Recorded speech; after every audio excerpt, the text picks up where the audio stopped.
Le décollage de 22 missiles, quelque part dans l'ouest iranien.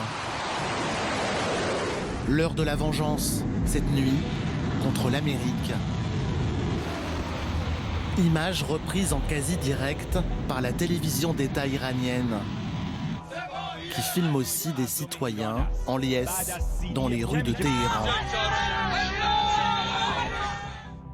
Quelques minutes plus tard, les missiles retombent sur deux zones d'Irak, Erbil au nord, Al-Azad à l'ouest.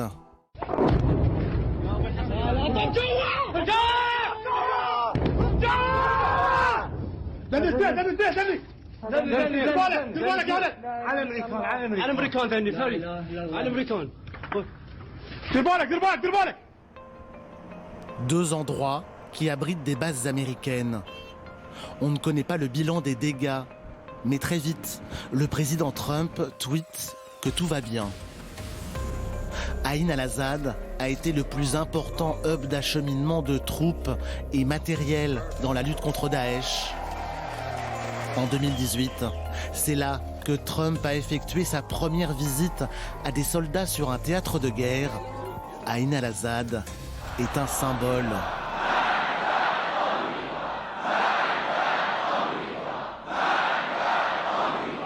À Téhéran, le guide suprême s'invite à la télévision pour une conférence de presse de la victoire.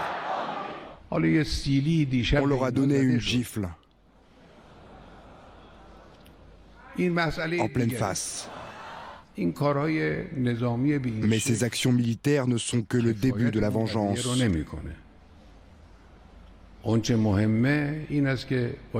L'important, c'est la fin de la présence corrompue des Américains dans la région.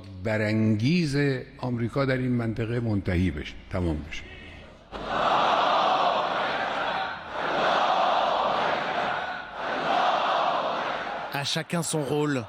Au guide suprême les menaces, au ministre des Affaires étrangères, le langage plus diplomate. Nous avons clairement dit que si les États-Unis tentaient une action plus avancée, l'Iran répondrait de manière très dure, mais avec proportion. Première conséquence de la montée des tensions, l'Allemagne et le Canada retirent leurs soldats chargés de la formation de l'armée irakienne.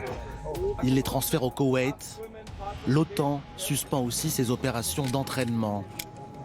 Et les grandes compagnies aériennes annulent les dessertes et les survols de la région.